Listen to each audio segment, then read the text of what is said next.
Hey everyone, welcome back to my channel. Today I am doing my September wrap-up. In the month of September, I read a total of 6 books, which is probably, I think, my lowest of the year, but I'm still really happy with that. If I'm reading any books a month, I'm happy with myself. In terms of the genre breakdowns, I read a total of 5 fantasy and 1 contemporary. And then for the star rating breakdowns, I read a total of 1 2-star book, 1 3.5-star book, 2 4-star books, and 2 5-star books. For the age breakdowns, I read 1 young adult book and 5 adult books. So I'm going to go in the order of my least favorite to my most favorite this month, starting with the Shelf Space book club pick for this past month, which was The Rage of Dragons by Evan Winter. Okay, so I was expecting to love this one because I've heard so many amazing things about it. So many people absolutely adore this book. And unfortunately, I am in the minority of people who really didn't care for it. It just wasn't for me, you guys. I'm so bummed. Oh my goodness. I felt like I was reading a totally different book than everyone else who was loving it. And in our book club, it was really interesting because this book has a 4.5-star rating on Goodreads, but our book club over in the Discord server was split down the middle pretty much, with half of us really not enjoying it and the other half absolutely loving it. It sparked so much discussion. It was so fascinating to see how divisive this book really is. So if you don't know anything about Rage of Dragons, quick summary: it follows a man named Tao who something tragic happens to his family and he is on a quest for revenge the rest of this book. And in this world, it is very African inspired, and he is a part of the Omehi people who actually have taken over this land that used to belong to this group called the Hedeni people. And it was really interesting seeing the class structure within this world and all of the different inspiration it took from a lot of true African mythology and lore. The problem for me with this one, you guys, Tao as a main character is one of the most one-track minded and simple, straightforward characters I've ever read. There was really, in my opinion, and this is all so subjective, you guys, because so many people feel the complete opposite about this book. In my opinion, there was no complexities to him. There was no nuance. There was no subtleties. It was like revenge was the only thing on his mind and nothing else mattered.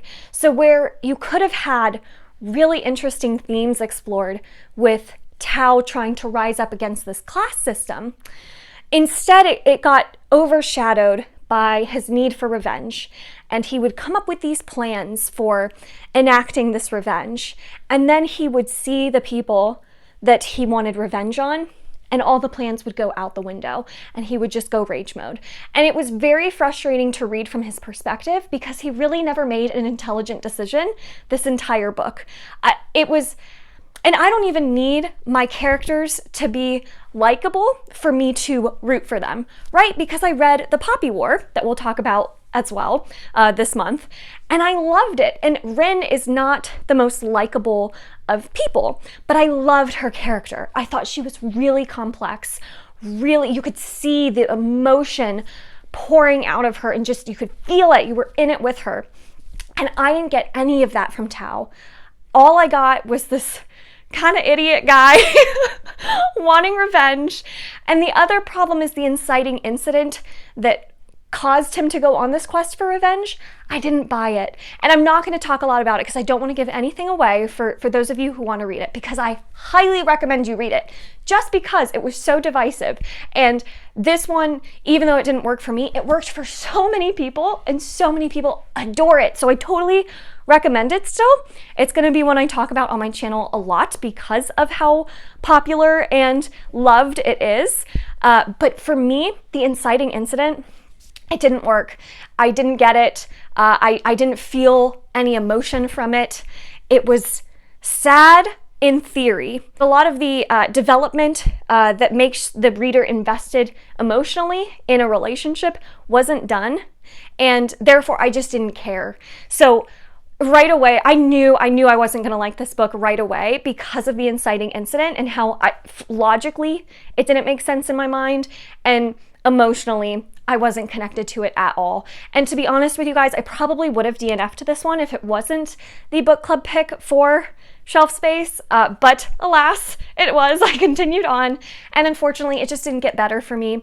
I found the training sequences really dull. I can see why if you love training sequences in your books, fantastic. This may be one of your favorites. There's a lot of them. And to be honest with you guys, it got really repetitive for me because I didn't feel any emotion from the page. I didn't care about any of the characters. The side characters, while I think that they were stronger than Tao, I never cared because we're only in Tao's perspective, and Tao doesn't really care about his friends or the other people in his life. He only cares about revenge. So as the reader, I didn't feel any connection to the other characters because I didn't feel his connection. He didn't feel a connection. So it didn't work for me. The romance was, oh, God, I really didn't like the romance at all. I thought it was a way for the reader to learn about the magic system. And talking about the magic system, I think it's really interesting. The problem is the way it was utilized, I thought was a little too convenient for our main character, and a lot of people are going to disagree with that. A lot of people. We disagreed a lot in our book club, but it was really interesting seeing all of this discussion and just how differently people can interpret this. So just not a whole lot worked for me in this. I can see why people love it. If you love a good old revenge story, if you love a main character who is overcoming impossible odds, I personally think that they were impossible odds that he was overcoming in just a little too convenient of a way. But if you like that stuff, if you like the underdog story, this might be for you. I just could not connect on any level with Tao or any of the other characters. The romance was just, ugh, and the dialogue was so over the top, dramatic. If you like the cheesy drama, and if you like, leaning into some of that just very cheesy, angsty dialogue, then that is so awesome. For me, it just came off so cringy, and so it just didn't work for me. That being said, I did not like this book. So many people do. So I'm going to be doing a giveaway for it. If you're interested in receiving my hardcover copy of this book, and keep in mind, my dog did manage to get the sleeve for this, so it is a little torn at the corner. But if you don't mind that and you want to receive this hardcover copy of Rage of Dragons from me, I'm going to be doing a giveaway here. So just leave in your comment, just leave a little dragon emoji, and that's how I'll know that you want this copy. And I'll put your name in a hat or a random generator, and we'll pick out someone to receive this copy from me, because I think that this is one that needs to be shared. It just doesn't need to be on my shelf anymore because other people are going to appreciate it so much more. So that being said, I gave this book 2 stars. I am not going to continue on with this series. I just did not enjoy this. But if you did, I'm super happy for you. And hopefully if you're joining in the giveaway, maybe this copy will be yours. The next book I read was A Song of Wraiths and Ruin by Roseanne A. Brown. This I gave a 3.5 star, and this I read for the Royal Readathon that was hosted by Erin over at Booked and Busy, whose channel I will link down below. She's incredible. I'm actually also going to link her Rage of Dragons review down below because she loved that book and talked so highly of it, and I think it's definitely worth checking out her review for it. So, A Song of Wraiths and Ruin is a YA fantasy that follows 2 perspectives, one from the perspective of a boy named Malik, whose sister gets taken under these circumstances, and he has to, in order to get his sister back, has to kill the crown princess of this world. And then we also follow the perspective of Karina, who is the crown princess And after something happens, her mother is murdered, and in order to bring her mother back to life, she has to perform a spell that includes having the heart of a king. So she wants to marry someone and essentially kill him so that she has the heart of a king. So you have these two perspectives, and I absolutely loved the idea behind this plot and where this book went. I thought it was so much fun to read. I will say Roseanne A. Brown's writing style is so easy to get into and so much fun to get lost in.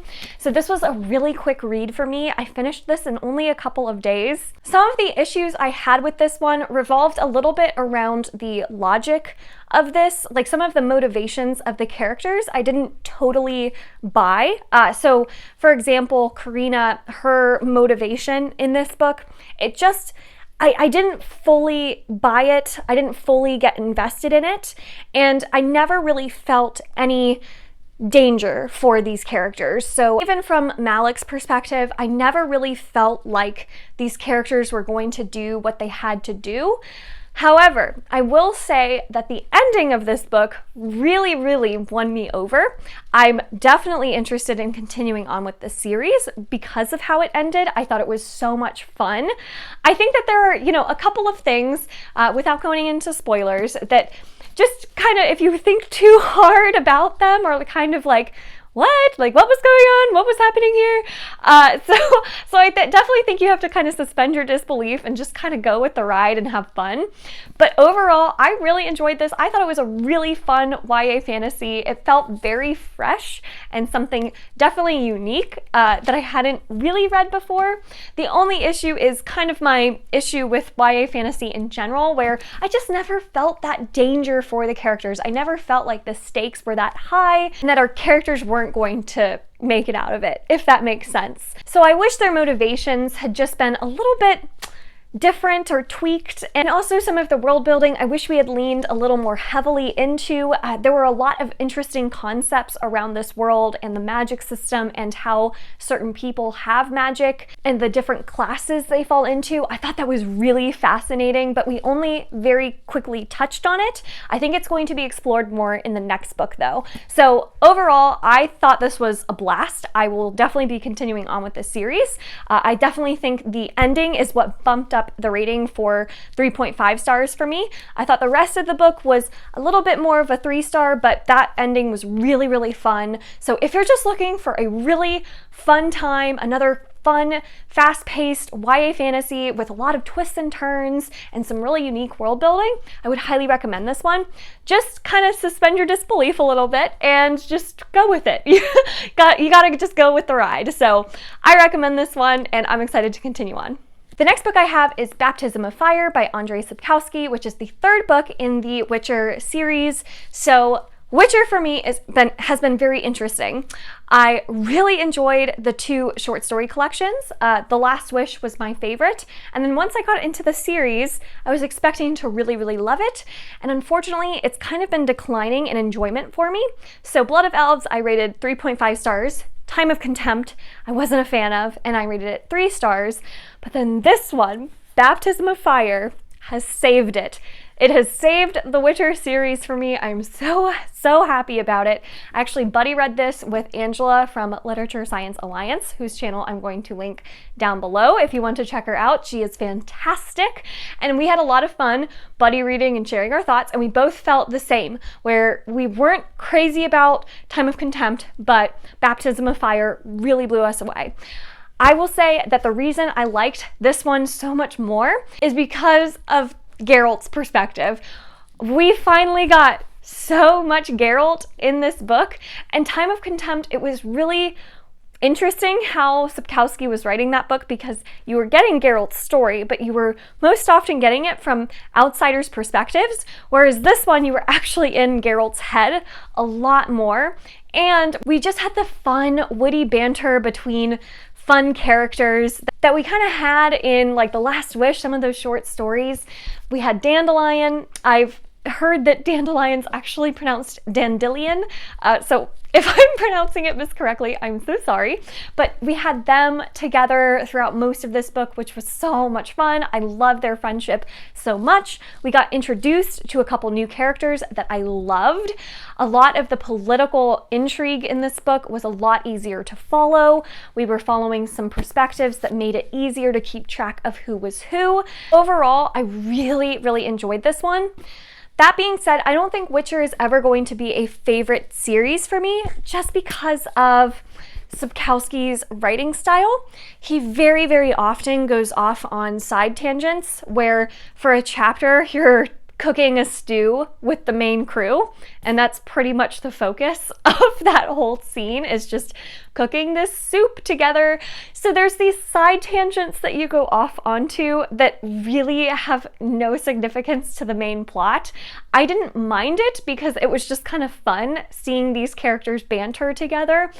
But that being said, it does kind of slow down the pace of the story. So this is very much a character-driven series, in my opinion, because of those like side tangents that we go off into. I still really enjoyed this. It made me excited for Witcher again, so I'm really excited to continue on for The Tower of Swallows.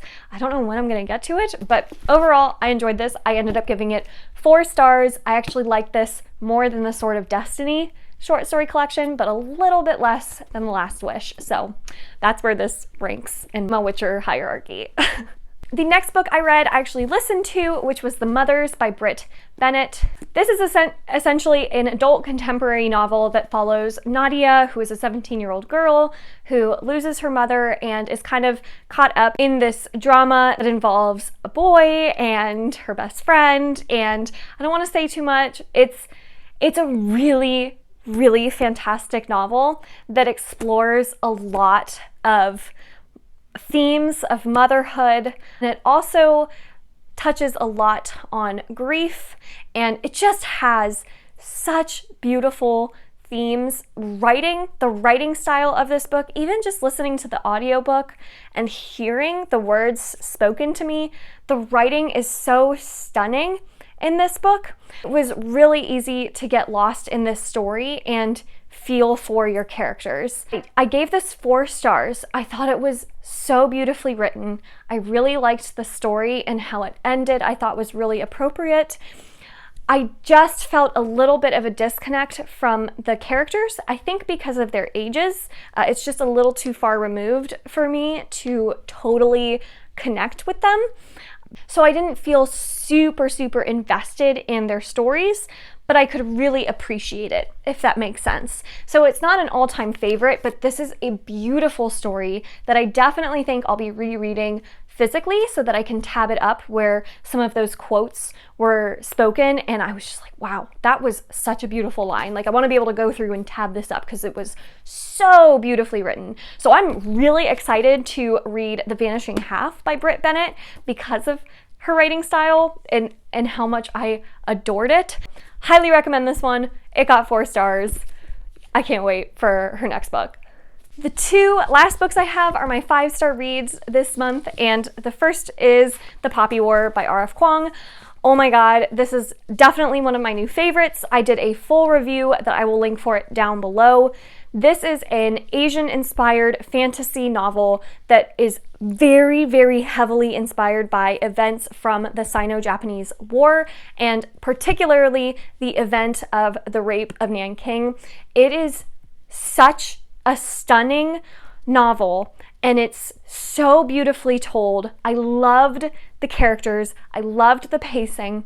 I loved the very sudden shift in tone halfway through the book, where you go from following Rin in this school setting to following Rin in a very, very real and vicious war. It has a lot of parallels to real life. I think knowing the historical context behind this novel is imperative before you read it to really, really appreciate and understand what R.F. Kuang was going for with this. I think it's very, very graphic. So if you have any sort of sensitivity to very graphic violence and gore, this may not be the book for you, but if you can handle that and don't mind that in your fantasy books, this is such a fantastic novel that doesn't glorify war whatsoever. It really sheds a light on some of the real life events that happened. So it's beautiful. I loved this book. If you want to check out more of my thoughts on it, I'm going to link my review down below. Please go read The Poppy War.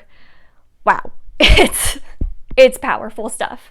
My last book was my reread, and that was The Way of Kings by Brandon Sanderson, which I easily gave 5 stars. This is my favorite fantasy of all time. It was even better upon reread, if that's possible. I caught so much more of the detail that really hints to where our characters end up later down the road. A lot of the detail in like the interludes and the prologue were really fascinating to catch. I love this story. I love the main characters. I'm so excited for Words of Radiance now.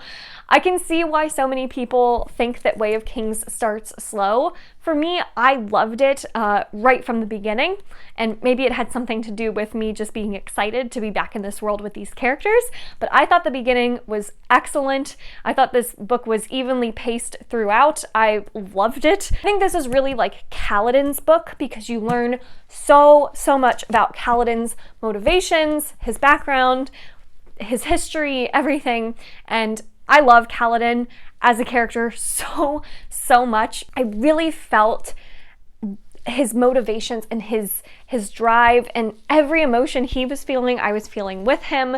All the characters he was friends with. Bridge 4 and that whole crew is just so much fun to be introduced to and start to follow in this book. Oh my god, and then the ending is just incredible. Oh, this is so good. So if you haven't read Way of Kings, please try it. It's so fantastic. There's a reason we're all excited for Rhythm of War. So I would recommend picking this one up. It is very long though, so I can understand being intimidated by it, but for me it reads really fast. Like I read this one quicker than I read Rage of Dragons, but that might be because I'm biased.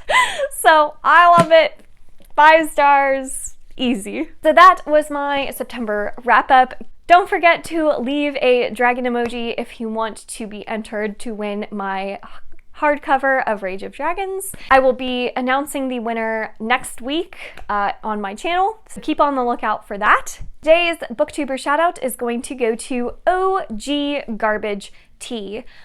Oh my god. So first of all, he's joined our Discord server and is so fantastic. His personality is so great. He's so funny. He always makes me laugh. His videos though, the editing in his videos, I can't even describe to you how fantastic it is. You have to see it for yourself. So much fun to watch. So much fun. If I ever need to laugh or smile, I just turn on one of his videos and it immediately has me laughing. He is so fantastic. You gotta check out his channel. He reads so many genres. That's another thing I love about his channel. He is not afraid to try any and every genre and book that you recommend to him. So he reads everything from I'll Give You the Sun to Malice. So it's just fantastic. I love his channel. If you need a laugh and you need some awesome recommendations, definitely go check out his channel. Thank you all so much for watching. If you enjoyed it, make sure to give it a thumbs up, subscribe. I release new videos every Monday and Thursday. And until next time, bye!